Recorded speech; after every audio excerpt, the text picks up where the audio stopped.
is that the tourism, hospitality and leisure sectors are a crucially important part of the South of Scotland economy, and these sectors create jobs, sustain communities and contribute significantly to the well-being of the southern Scotland economy, and often forming the cornerstone of the local economy as well, and enabling visitors and residents alike to experience the incredible offers we have across the whole region. And we are supporting the South of Scotland Destination Alliance with a £2.7 million 5-year funding package. That's an industry-led leadership group driving the region's tourism, marketing and destination development. We are also working with a diverse range of businesses throughout the region, from large projects such as a £2.6 million investment in the £18 million sustainable development in the Tweed Valley and Forest holiday cabins at Glen Tress Forest. And we are also working with different accommodation and attractions in the region, from glamping to museums and visitor facilities. Craig Hoy. I thank the Minister for that answer, but all that he said overlooks the fact that he is well aware that many operators face far higher business rates as a result of his government's failure to pass on 75% rates relief that is being made available in England. Pubs and cafes also face enormous pressures, including the shambolic deposit return scheme, while tourism operators face the burden of the SNP's short-term lets regulations. So isn't it the case that the SNP not only lacks a dedicated Minister for Tourism, it also lacks any credible policy to support this vitally important sector in the south of Scotland? Minister. As the Minister with responsibility for tourism and hospitality, can I just say how much I enjoyed my recent visit to Glen Tress to meet the company that are investing millions of pounds into that region, and it's great to see that the product that's being developed in his region is attracting so much investment and will attract visitors from around the world to visit. Can I also say that whilst we do recognise there's a role for the Scottish Government to play in a subgroup of the new business deal, we'll look at business rates and other issues. The issues I find that tourism businesses in the south of Scotland and elsewhere raise with me are high energy costs, the need to cut VAT, the impact of high inflation, the impact of Brexit on labour shortages, all of which are the responsibility of the Members' Party in the UK Government, the Conservative Party. So likewise, he may wish to make strong representations to them. Emma Harper.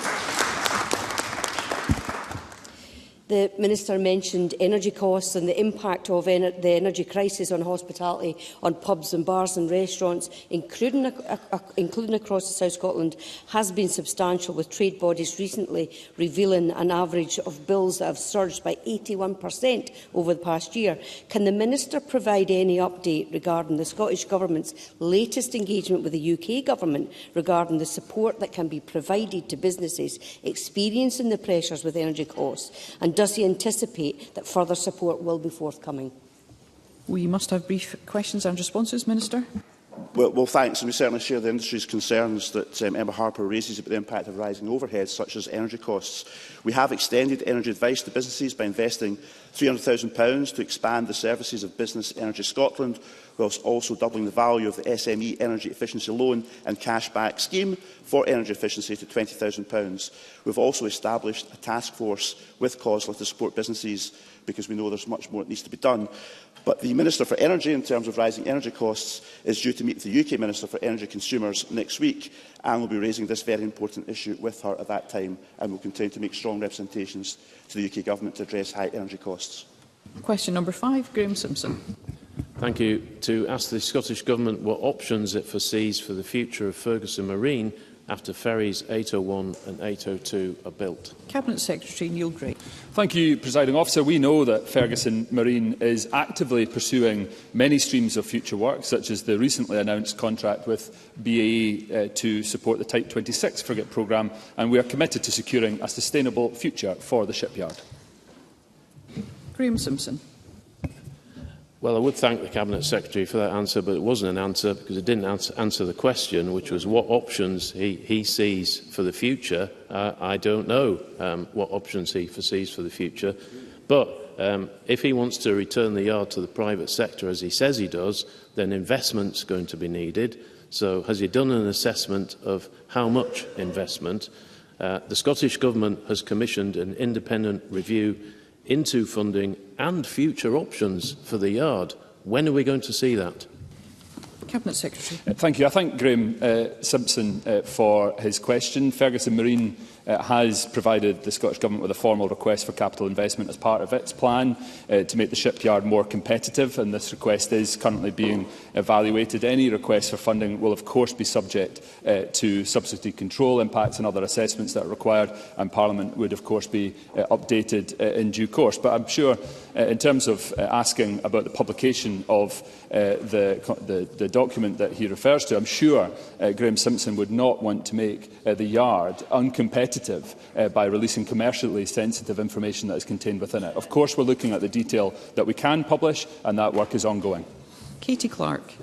Does the Cabinet Secretary accept that it's the Scottish Government's responsibility to clear up this mess? It's not the fault of the excellent workforce at Ferguson Marine or indeed the people of Inverclyde?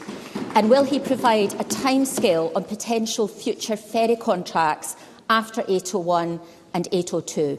Cabinet Secretary. Thank you. Of course I pay tribute to the workforce who have been, as I've done in all the times that I have either appeared before committee or in this chamber, for the outstanding work that they are doing in incredibly difficult circumstances. We have taken decisions about ensuring that 801 and 802 can continue to be progressed and completed at the Yard, and will continue to support the Yard to secure future work as best we can going forward.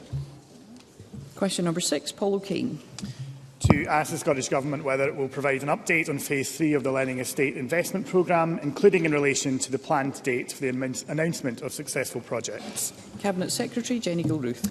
Presiding Officer, I know that local authorities are keen to get clarity on Phase 3 of the Learning Estate Investment Programme. I recently visited Perth High School and the Dunfermline Learning Campus projects, and I very much recognise the difference LEAP projects will make to local areas. Scottish Government officials wrote to all local authorities in March to explain that consideration about the projects that would form part of Phase 3 was still ongoing. This set out that further time was necessary to consider the scope of Phase 3, including to take account of the impact of market volatility on current projects. However, I am committed to announcing the successful Phase 3 projects before the end of this parliamentary session. Paul O'Kane. I thank the Cabinet Secretary for that answer. It's clear that Parliament needs to see details of this now overdue Phase 3 of the Learning Estate Investment Programme, because currently there are too many schools across Scotland which are in desperate need of upgrading. As the Cabinet Secretary will be aware, in my region it's been estimated that it could cost up to £160 million to rectify Renfrewshire Council's monumental error in the calculation of the school roll for the new Dargaville Primary School in Bishopton. Indeed, the First Minister, in answer to my colleague Neil Bibby, said that the Cabinet Secretary would enter discussions with Renfrewshire Council to try and resolve this situation, and indeed to try and avoid any detriment to the learning resource available to Renfrewshire Council. So can she confirm if these discussions have taken place, and can she assure the Chamber that there will be no detriment to the Learning Estate Investment Fund allocations to Renfrewshire in order to resolve the error, given the need for new schools across the authority? Cabinet Secretary. I thank Mr O'Kane for his question. He may not be aware that this issue was raised by his colleague in the Chamber yesterday during the debate that we held on the national discussion. I committed to Neil Bibby yesterday to meet with him and to meet with the parents as well involved in the school that he has outlined. I know that officials are already engaging with the local authority, and I intend to do so imminently. In relation to the investment coming from this government, I would just like to put on the record, Presiding Officer, that since, of course, the SNP came to power, we have significantly invested in our school estate. When the SNP first came to power back in 2007, only 61% of our schools were in good or satisfactory condition. Today, that's over 90%. Now, that's real progress under this government. There's more undoubtedly that we will need to do, and I look forward to working with the member to that end to drive the improvements we need to see across our school estate. That concludes general questions. The next item of business is First Minister's questions. At question number 1, I call Douglas Ross. Thank you, Presiding Officer. Today, a low emission zone came into force in Glasgow. It will prevent many vehicles from entering the city centre, and if a driver breaks the rules, they could face hefty fines into hundreds of pounds. So can the First Minister tell us how many vehicles applied for an exemption to this scheme but were refused?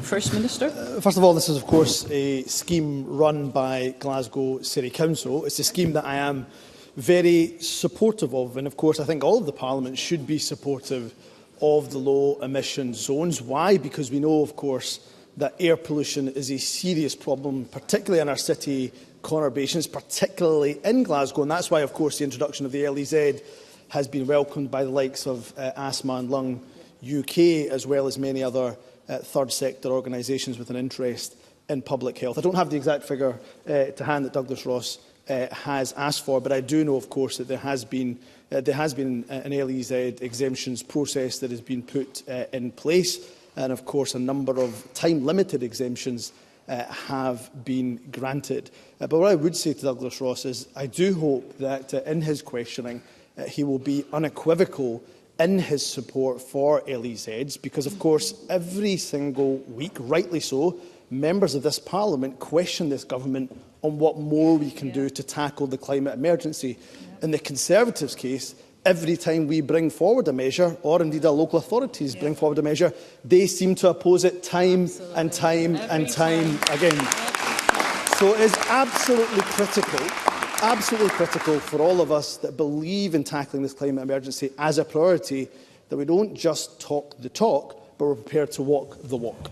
Douglas Ross. Well, I really hope the First Minister would start answering questions rather than telling opposition leaders what they should be asking. Because, as usual with the SNP, the problem with this policy is the delivery. There have been numerous warnings about the implementation from people and organisations across Scotland. SNP members are saying this is an exaggeration. So let's just look at one of the many charities raising concerns.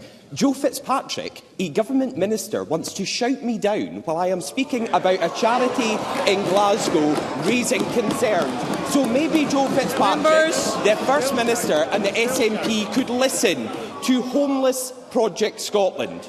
They were refused an exemption and still they heckle. Homeless Project Scotland refused an exemption to use a refrigerated van within the restricted area.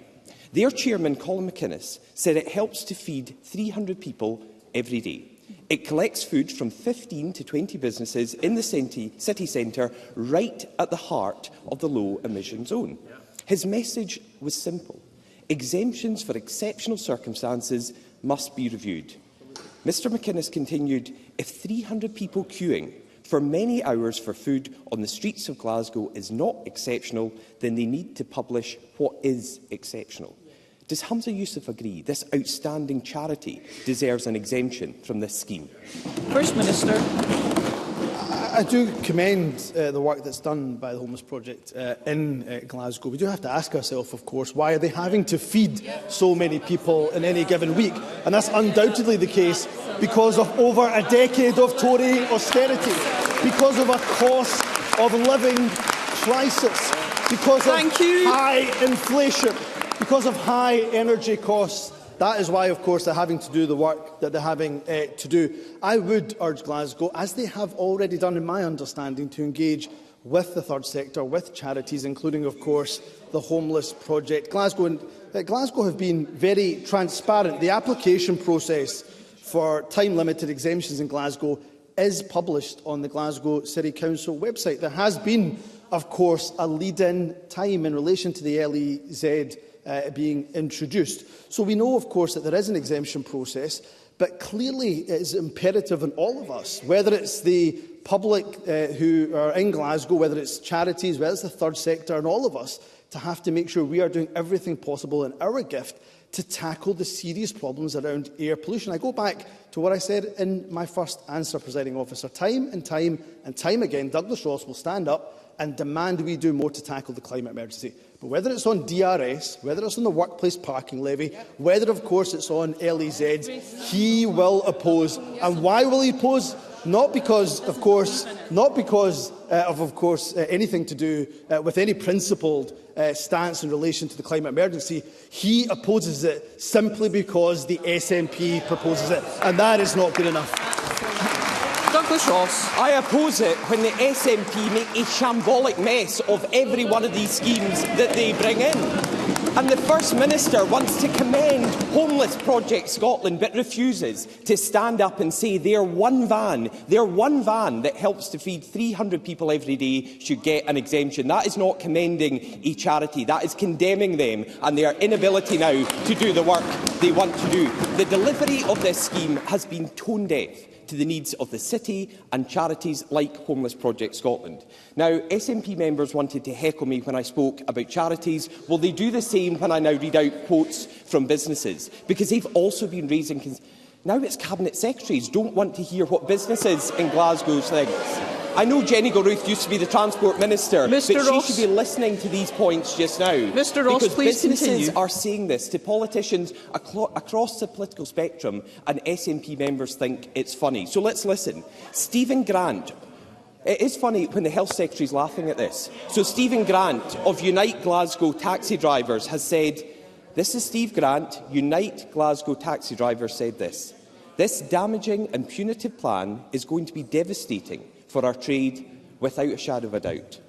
Local business owner William Payton, who runs a garage within the restricted zone, says, it just feels like it's been poorly thought out and we've been left in a horrible position because of it. Stuart Patrick, Chief Executive Officer of Glasgow Chambers of Commerce, said, while we are supportive of the aims of the LEZ, the Chamber does not support using it as a political measure to drive all private cars away from the city centre. And this morning, Donald MacLeod of the Nighttime Industries Association said, actually, what we've got here is going to be a low economy zone getting created. He's right, isn't he? And what does Humza Yousaf have to say to all these businesses and all their workers who are concerned that this scheme is going to put jobs at risk? First Minister. First and foremost, I go back to the point that there has, of course, been a considerable lead-in time for the Glasgow LEZ coming into place, and there has been extensive engagement. Oh, it's fine for Douglas Ross to dish it out now, but he can't take it when he's standing up with his question. Let me, of course, give Douglas Ross some of the facts around the LEZ in Glasgow. Not only has it had a lengthy and extensive lead-in time, there has, of course, been considerable engagement with businesses, with the community, with the third sector, with charities as well. And in terms of support as well, to support low-income households and small businesses get prepared, the LEZ Support Fund did offer financial support towards the disposal of non-LEZ compliant vehicles. In 2020-2021, the LEZ Support Fund awarded £1.7 million in grants, £3.85 million in 21-22. £5 million was awarded through the LEZ Support Fund in 22-23, and that fund, while it is now closed, of course, however, those eligible were encouraged, of course, to register their interest, and as a result of that fund, the LEZ Support Fund, it resulted in over 2,500 non-LEZ compliant vehicles being disposed or retrofitted with cleaner technology. So there has been funding there, not just for, as I say, low-income households, but in particular for small businesses as well. So when it comes to tackling the climate emergency, something all of us in this chamber claim to have an interest in, claim to say that is a priority, really is easy. The warm words are easy. The rhetoric is easy. Taking action is the hard bit. And this government will never shy away, nor should our local authorities, from taking the tough action that is required in order to tackle the biggest threat our planet faces. Douglas Ross. The only thing that answer proved is it took till question 3 for Humza Yousaf to find his pre-prepared script in his folder on this issue. But this LEZ is the latest anti-driver policy from the SNP. Thank you. That looks like being an absolute shambles in the making. So they've cut investment in roads, they're not tackling Scotland's pothole problems, they're not supporting car drivers, they have proposed a car park tax, and they are increasing the cost of driving across Scotland. Now, approximately 750,000 vehicles in Scotland will be fined if they drive through this zone in Glasgow. The LEZ is hurting charities' ability to function.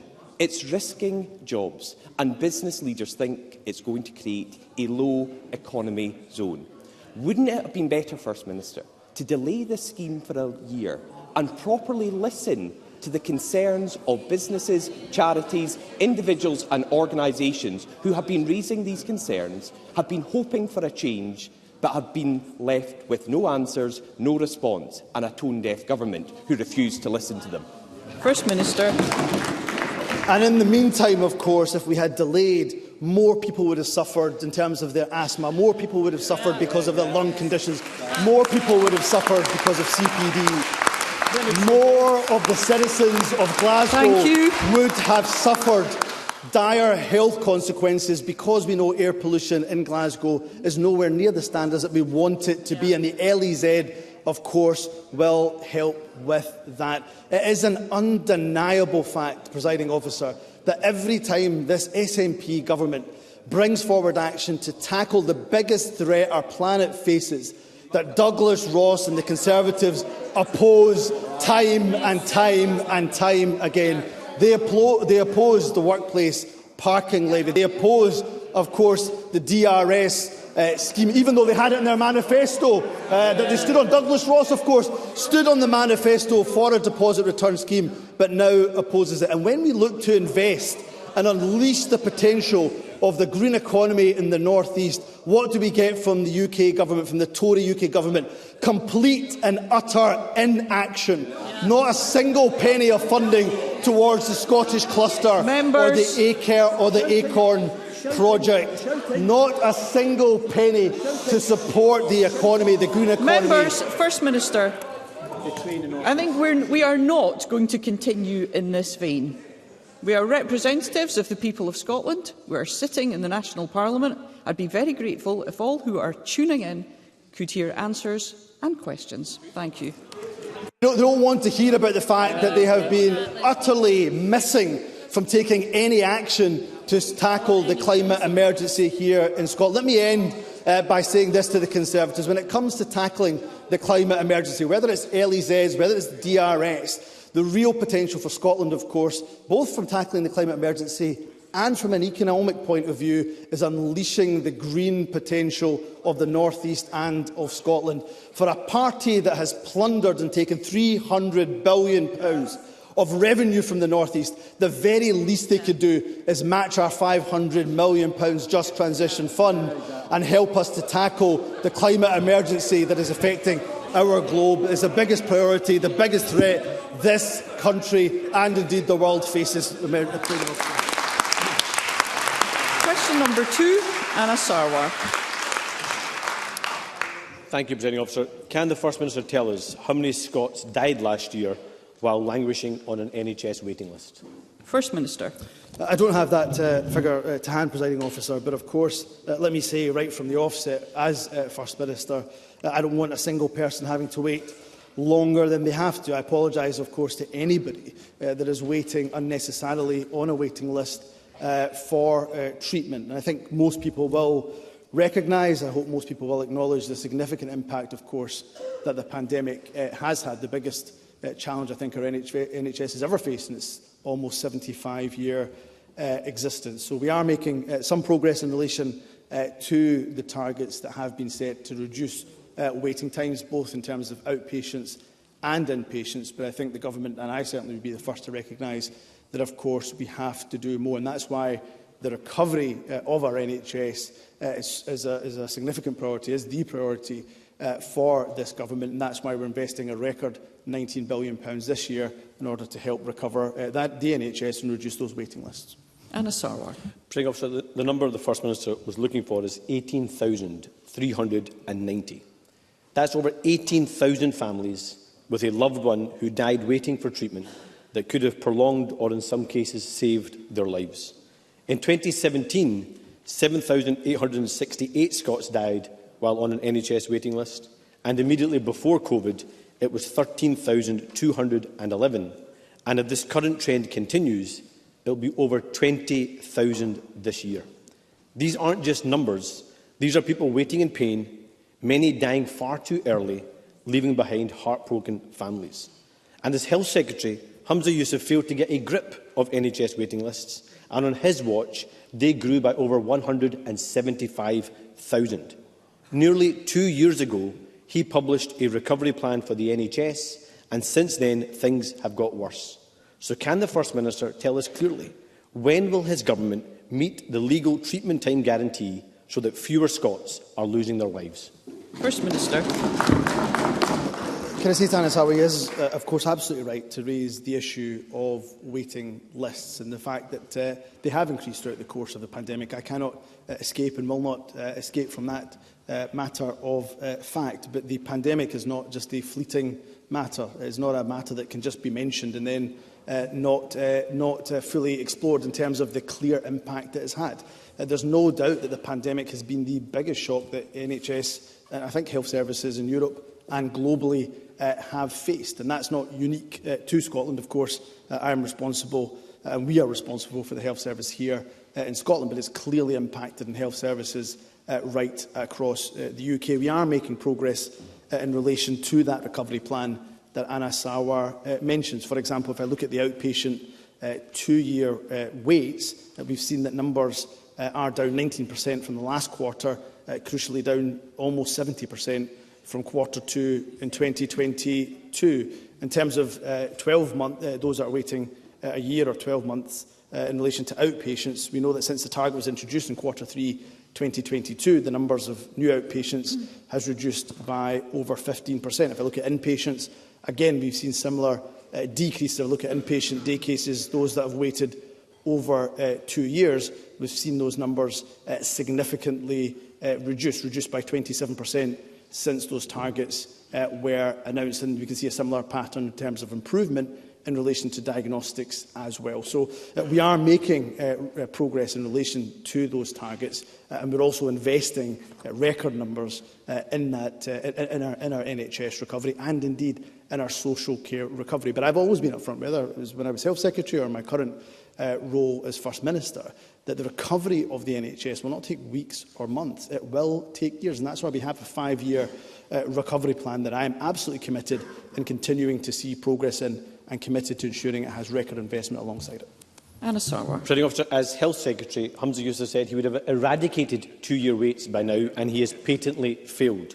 And things were getting worse before COVID, and things have got a lot worse in the 2 years since he published his NHS catch-up plan. And grieving families will see through these excuses. But this isn't even the full picture. According to FOI responses, thousands of people are forced to leave the NHS and pay for their treatment in the middle of a cost-of-living crisis. In one health board alone, the number has quadrupled between 2019 and 2023, and people without insurance paying for private treatment has increased by 73% since before the pandemic. 73%. Our NHS was built on the principle of healthcare free at the point of need, and that is clearly no longer the case for thousands of people in Scotland. So does the First Minister accept that his incompetence has created a 2-tier NHS, where people are forced to either go into debt in order to stop the pain and get the treatment they need, or to languish on an NHS waiting list? First Minister.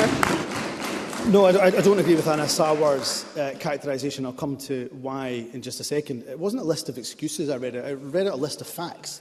I read out some of the data, some of the statistics around some of the progress that has been made. Now, that is not to take away from individuals right across this country who are waiting far too long. We know that, of course, waiting on a waiting list can have significant and severe consequences. That's why, for example, we are investing in our national treatment centres. We have 4 that are opening this year. A couple of them have already opened. I'll be pleased in a couple of weeks' time to officially open NTC Highland. We have NTC Forth Valley in the second phase of NHS Golden Jubilee opening later this year, and that will give us additional capacity. We know that NTC Fife plans include 500 orthopaedic procedures this year, rising to more than 700 by 2025-2026. In the first year of opening, the first of the national treatment centres, the National Eye Centre in NHS Golden Jubilee, that delivered almost 9,000 cataract procedures. So we are investing in that additional capacity. In terms of the use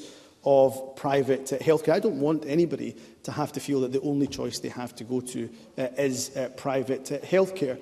But to go to Anna Sarwar's point, this is not because the SNP is in government. It's unique to Scotland. It is, of course, a situation that is affecting health services right across the entire UK. If I take private healthcare as an example, the rate of people self-funding for private inpatient day case care is 19.9% higher in England than it is here. In Wales, it's over 120% higher than it is here in Scotland. So we know that these issues are affecting people right across the UK, and the reason why, of course, is the pandemic. But we'll continue to not just invest in the NHS, we'll continue to make sure our staff are the best paid in the UK. We'll make sure that we don't lose days on strike. Of course, Scotland, the only part of the UK to ensure not a single day in the NHS was lost to strike over the course of the winter.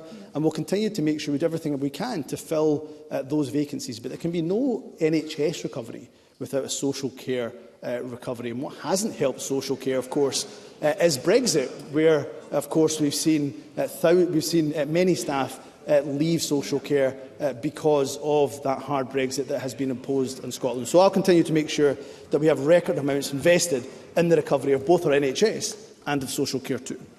Question number 3, Ariane Burgess. To ask the First Minister what priority the Scottish Government gives to protecting Scotland's environment. First Minister. Scotland's natural environment is central to our identity as a nation. It's fundamental to our health, to our quality of life, to our economy. And this year we're investing nearly £1 billion in our natural environment. And of course we remain committed to working with our partners in the Green Group on the priorities for net zero and for nature that is set out clearly in the Butte House Agreement. So I and my government are fully committed to protecting and enhancing Scotland's environment. But progress, of course, depends on us being able to use the powers that are fully devolved to this Parliament. Just this week, of course, we've seen the UK Government determined to ride roughshod over a measure to improve recycling, dramatically reduce litter by seeking to sabotage regulations that this Parliament passed on bottle and can recycling. And that, of course, is simply unacceptable. Ariane Burgess. Handing on a clean and nature-rich environment to future generations is one of the biggest responsibilities of government. So it is astonishing to hear that the UK Government, at a whim, is undermining our Parliament's effort to reduce litter and improve recycling by aiming to sabotage Scotland's deposit return scheme. Given that the Tory UK Government was elected on a manifesto commitment to have a scheme which included glass, and given that Labour in Wales has joined Scotland in our shared commitment to a scheme with glass, does the First Minister believe that all members here should listen to the evidence, listen to their own promises and colleagues, and let Scotland get on with the job for which this Parliament voted? First Minister.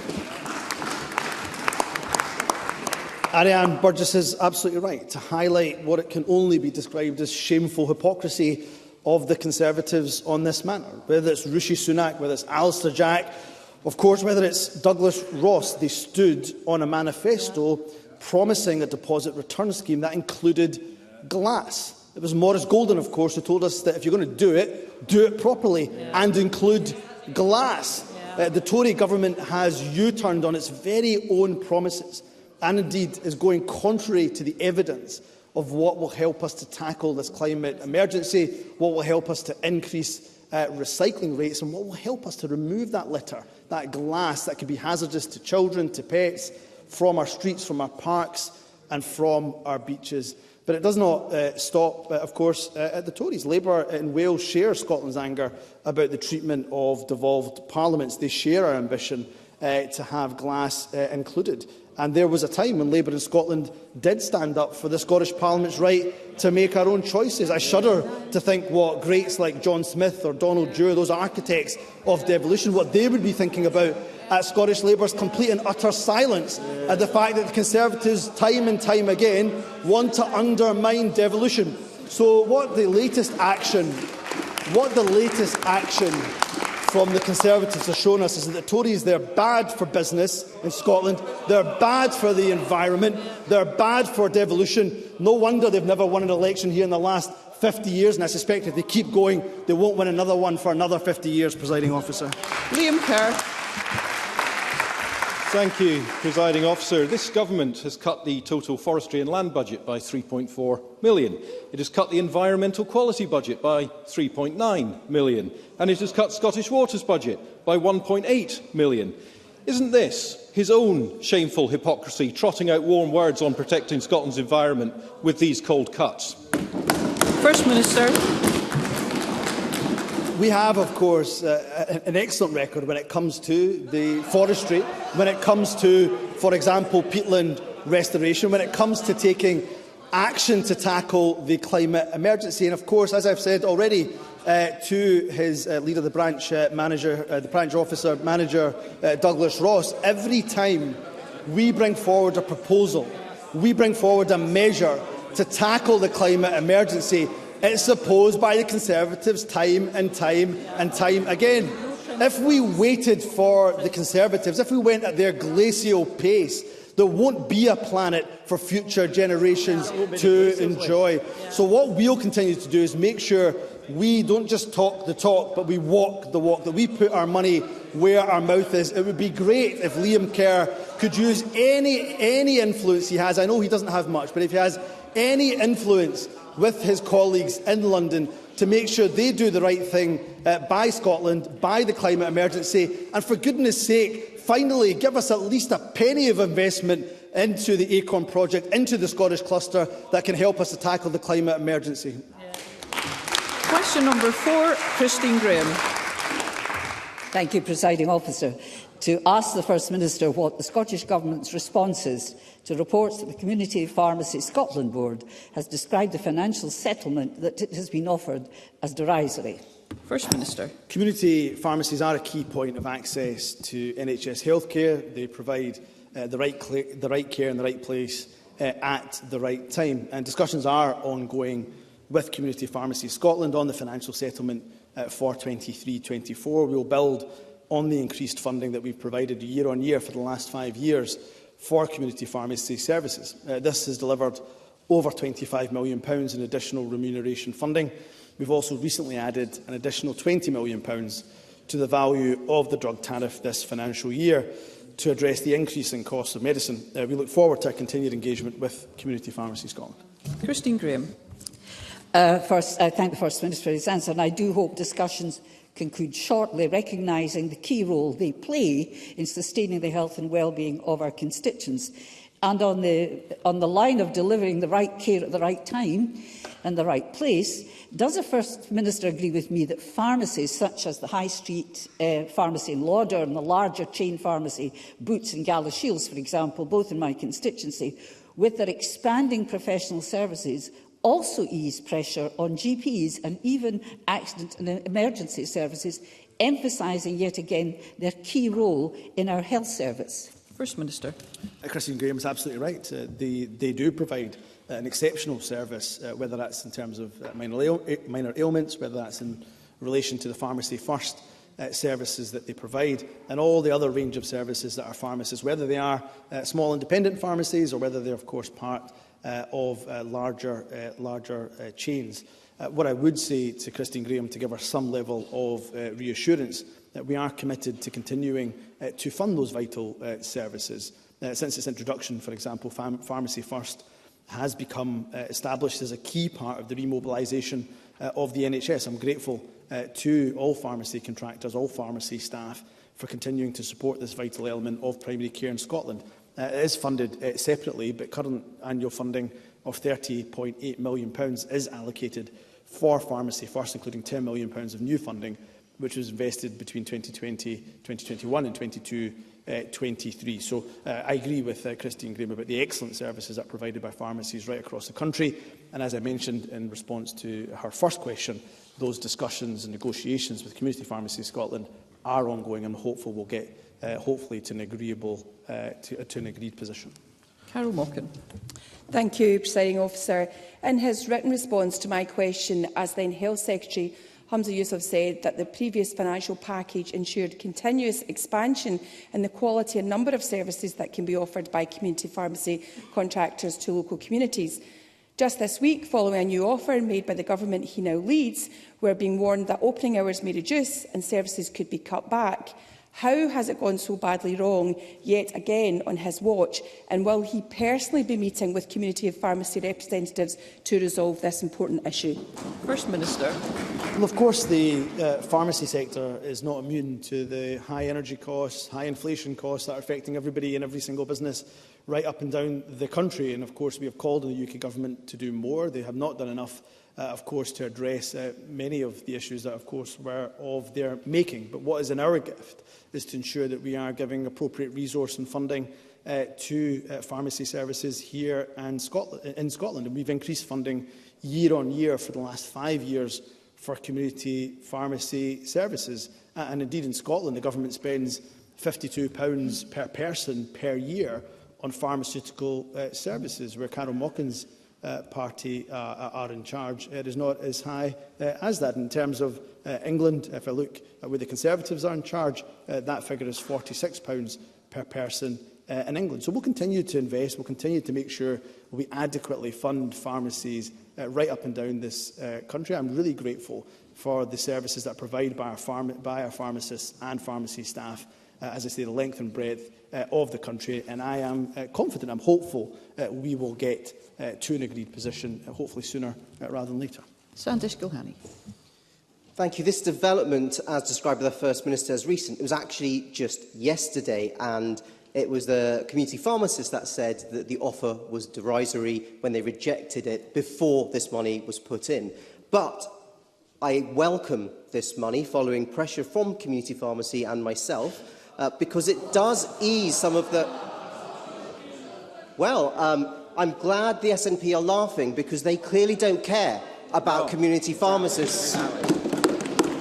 It eases some of the cost pressures on the community pharmacy networks whilst the negotiations continue. Will the Scottish Government underwrite the risk that the network is carrying on behalf of the NHS so that they can continue to supply essential medicines and support the people of Scotland with the full service offering? First Minister. Can I just remind the Chamber that Dr Sandesh Gilhani has nothing to do with the negotiations that we're taking forward with Community Pharmacy Scotland. The investment, of course, is coming from the Scottish Government, and, of course, the Health Secretary and the Minister for Public Health are involved in those discussions with Community Pharmacy Scotland. What I will do is make sure that we continue to fund pharmacies and pharmacists right up and down the country to the level that they require. Of course, they are facing these challenges because of the pressures of inflation, because of high energy costs, because of energy bills. And of course, there are some global factors which are affecting medicine prices as well. And that's why the Scottish Government ensured that we gave additional funding, additional £20 million to the value of the drug tariff in the current financial year. So we'll continue with our engagement, with Community Pharmacy Scotland, and I'm very, very grateful for the excellent services that they provide, as I say, right across the length and breadth of Scotland. Question number 5, Megan Gallagher. Thank you, Presiding Officer. To ask the First Minister what the Scottish Government's position is regarding recent reports that suggest there is a mental health crisis emerging in the early years sector. First Minister. The unprecedented pressures of the past few years, including Brexit, the COVID pandemic, the cost crisis, they are, of course, taking a toll on a number of people's mental health, including early year staff. I'm particularly grateful to everyone in the workforce for continuing to operate as key workers throughout this difficult time. That's why, since October 2020, the Scottish Government has invested over £2 million in the well-being of the education workforce. We've also worked with Early Years Scotland to develop Team ELC Wellbeing Hub, specifically to support professionals. This builds on what local authorities, as direct employers, are doing to support the well-being of those that they employ. Megan Gallagher.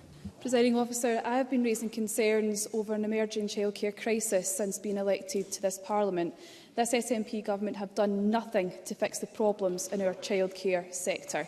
Now, more than 8,000 nursery and childcare staff have taken sick leave because of stress or mental health concerns.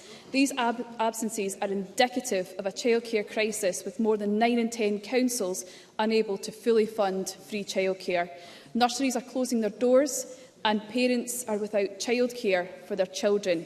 Audit Scotland has even said the sector is fragile. First Minister, early years practitioners are children's first educators.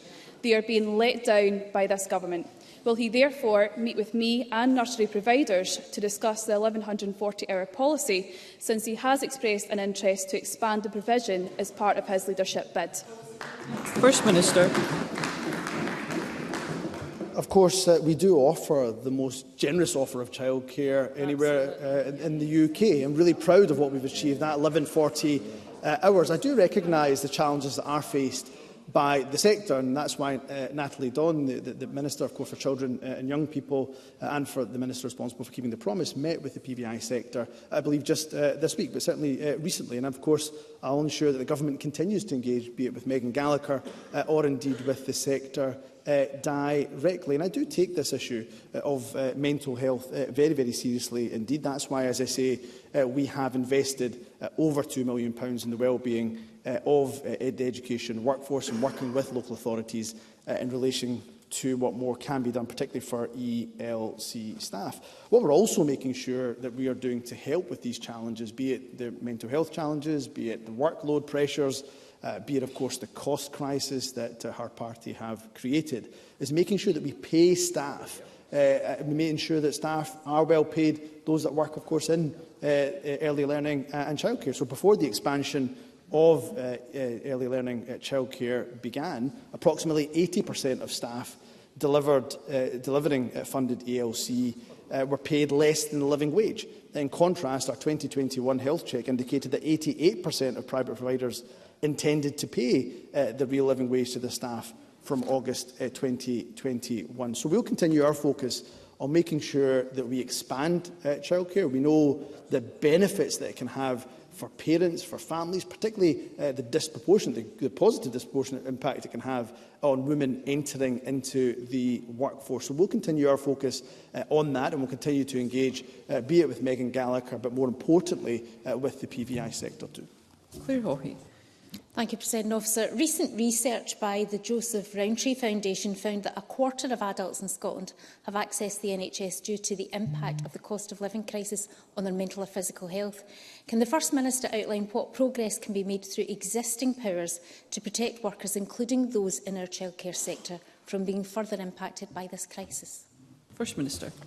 Well, Claire Hawkey is absolutely right, of course, to raise these issues, and we'll do everything we can in our gift to use the powers of devolution to their absolute maximum to help particularly those that are the most vulnerable, particularly helping those in the lowest income households. And that's why I was really pleased this week to visit Castlebrae Community Campus and meet with not just young people, but also parents and families that have been impacted and helped by the Scottish Child Payment. 303,000 children now in receipt of the Scottish Child Payment, a game-changing intervention from this government. On top of that, of course, many other benefits that are only available in Scotland now being awarded through Social Security Scotland. So we'll do everything we can in our gift to try to help with the cost of living crisis, which clearly has a mental health impact on many people across the country. The unfortunate problem, of course, is that for all the good that we can do,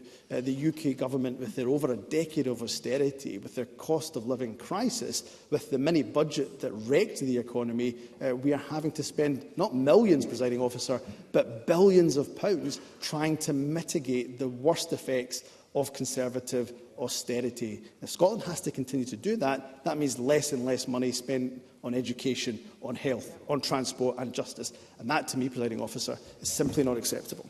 Question number 6, Pauline McNeill.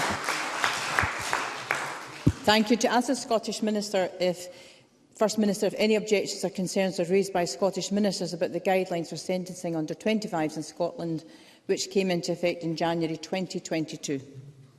First Minister. In line with the requirements agreed by this Parliament, the content of sentencing guidelines is, of course, entirely a matter for the independent judge-led Scottish Sentencing Council. As part of the consultation the Council undertakes on guidelines, Scottish ministers were cited on a near final draft of the guideline. I replied at the time as Cabinet Secretary for Justice, noting that the Council had taken an evidence-led collaborative approach in developing the draft guideline, promoting rehabilitation, early intervention and alternatives to custody, and ultimately working to reduce reoffending. I'm pleased that reoffending levels have fallen over the last decade, and this is helping to keep our communities safe. It should be noted that the position in the guideline is that custody is, of course, still an option for sentencing young people, and is, of course, completely right that this option remains available to the court in any given case. The Cabinet Secretary for Justice and Home Affairs, Angela Constant, met very recently with Lady Dorian to discuss how the Council plans to keep these guidelines under review. Holly McNeill.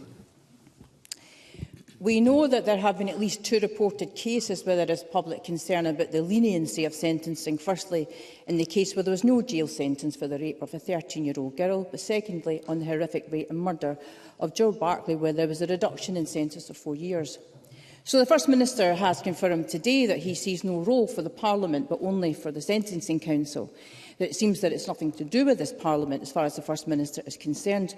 Now, I wonder if it's a very significant change in sentencing policy. Now, is the First Minister aware that this Parliament did have a say when it came to the discounting of sentencing in relation to early pleas? So I don't understand why at least Parliament wouldn't have a say in this. When it comes to horrific crimes as serious as rape and murder, does the First Minister believe that there should be a reduced sentence for under-25s? But at least could he give Parliament some comfort that he believes that this Parliament should have some oversight on significant changes to sentencing policy in Scotland? First Minister. What I would say to Polly McNeill, who I know has a long-standing interest in these matters, is that, of course, there was a public consultation when it came to the guideline. Now, I don't know whether Polly McNeill or the Scottish Labour Party responded to that public consultation, but every single guideline does go through that public consultation process, quite a lengthy process before that guideline is eventually approved by the High Court. And of course, as I said, from a Scottish Government perspective, we did respond to the guideline at the time. What I'll also say to Polly McNeill, and I'm happy to send her more details, she may have seen this already, of course, when it comes to this particular guideline, there is a mountain of evidence, about 122 pages of Edinburgh University research, which helped to inform that sentencing guideline when it came to the issues of cognitive maturity within the justice system, and particularly amongst young people. So for me, it's absolutely right that the decisions on sentencing are for the independent judiciary. Now, where the Parliament has an interest, of course, it is fine for Polly McNeill to bring forward a member's bill. If she thinks the government should be bringing forward legislation on a matter, I'm more than happy to consider that. But it must be the case, it must always be the case, even in those cases where there are particularly heinous crimes, that sentencing is always a matter for the independent judiciary and should be free from any political interference whatsoever. We'll move to general and constituency supplementaries, and questions and responses should be brief, and I call Alistair Allen. Last night, CalMac announced it would yet again be abandoning ferry services from South Uist for virtually all of June to make up for issues elsewhere. In a statement that could only have been written a long way from South Uist, customers were advised that they could get to Oban and Mallaig via either Barra or Skye instead. What more can the Scottish Government do to challenge CalMac's decision, given that this community has already seen a third of its services cancelled during the last year? First Minister. I can thank Alistair Allen for raising what was an incredibly important issue for his constituents. I know many members will have an interest in this issue as well. Can I say, first and foremost, I will ensure that the Transport Minister reflects the point about comms, because we know this is an issue again that has been raised time and time again by our island communities, who, of course, are feeling anger and frustration in relation to the latest developments and want to hear better communication when there is, unfortunately, disruption to the ferry services. I do recognise the significant impact that this particular disruption will have in the communities in use. I know the Minister for Transport has made very clear to CalMac that they must continue to explore every single avenue possible to keep this disruption to an absolute minimum. The Minister not only visited North and South Uist last week, he met with South Uist Business Impact Group earlier this morning. I haven't had a readout from that meeting, but I will make sure I do shortly after First Minister's questions. And I will, as Alistair Allen has asked me to do, ensure that CalMac are exploring every single avenue possible to minimise this disruption as much as they possibly can. Oliver Mundell. Thank you, Presiding Officer. I raise the plight of a vulnerable and deteriorating individual with severe learning difficulties who's in the care of Dumfries and Galloway Council, but for complex reasons has ended up trapped in a residential home in the south of England. For over a year, her sister has been desperately trying to get her back home closer to family. At every turn, social work have deliberately obstructed this and seem to be willing the lady to die or become too weak to travel in order to save themselves cost and hassle. Despite notice being served by the existing home and a best interest meeting agreeing with the family that she should return to Scotland, progress has been extremely limited. If I provide her details privately, will the First Minister step in and ensure her human dignity is respected? First Minister. Of course, I'm happy to look at the details of the case, and of course the Cabinet Secretary for Health and Social Care will also look at the details of the case. If there is some way that we can assist, then we will do that. But of course I would say to Oliver Mundell, and I'm sure he does understand this, that it is really important that we do not overstep in terms of professional decision-making or indeed clinical decision-making that may well be a factor in this particular case. But I hear what Oliver Mundell has to say. He makes a very powerful contribution on behalf of his constituents. I can't imagine what their family are going through, and therefore, of course, I will look at the detail if Oliver Mundell sends that to me shortly after First Minister's questions. Paul O'Kane. Thank you, Presiding Officer. New forecasts from the Scottish Fiscal Commission show a concerning gap between eligibility and uptake of the Scottish Child Payment, projecting that over 60,000 families could miss out.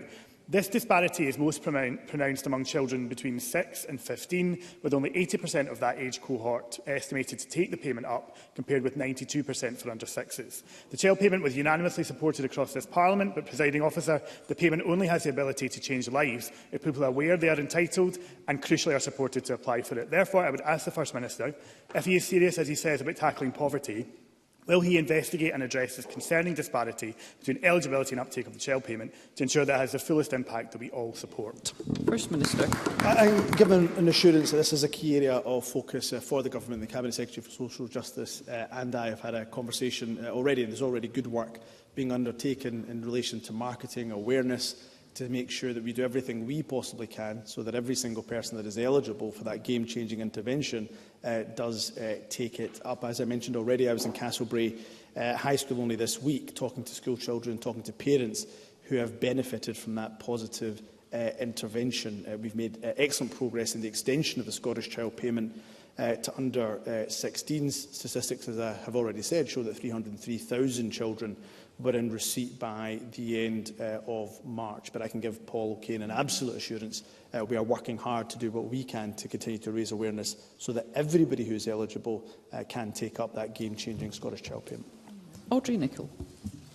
Thank you, Presiding Officer.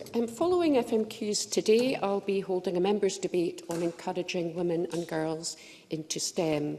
So given the importance of STEM, in particular to the North East economy and its role in Scotland's transition to net zero, can I ask the First Minister what action the Scottish Government is taking to motivate women and girls to pursue careers in STEM? First Minister. Well, can I thank Audrey Nicholl for the excellent work that she is doing, and my apologies that I can't make the event later on. We know, of course, that the more effort we put in relation to STEM and ensuring that we get more women and girls into STEM subjects is beneficial, not just for them, but of course for the economy going forward in Scotland. So there's a range of interventions that we are taking forward. I'm happy to write to Audrey Nicholl with the detail of all the interventions that we are taking forward in relation to this particular issue. But it is an absolute win-win. The more we invest in encouraging women, encouraging girls into STEM subjects, the better it is for the economy as a whole, and everybody benefits as a result of it. Willie Rennie. The First Minister knows that many experienced staff are departing the private and voluntary nursery sector because those nurseries receive lower fees than those in the councils, because during the leadership contest he promised to close that gap. Is he going to commit to delivering that, as he said, in the next budget for 23-24? Is he going to keep the promise?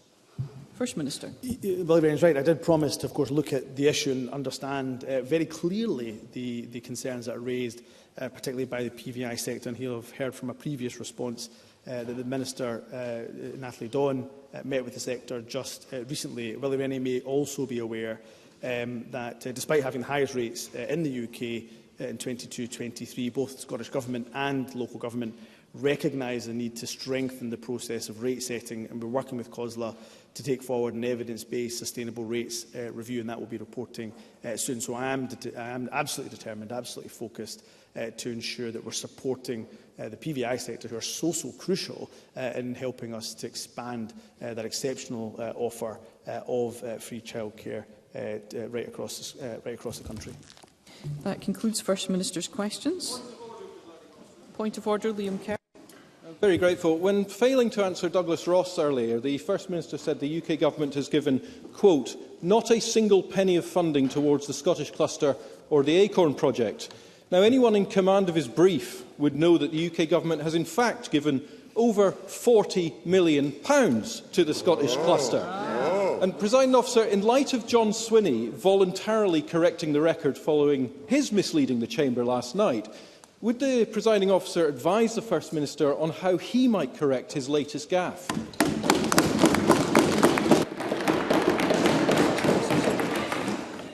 The members will be aware that the Chair is not responsible for the content of members' contributions. Of course, we would always expect that the contents of responses address specific questions put, and that where members become aware of any inaccuracy, they take the measures that are available to them in order to make any corrections. Thank you. There will be a brief suspension before we move on to members' business. Thank you.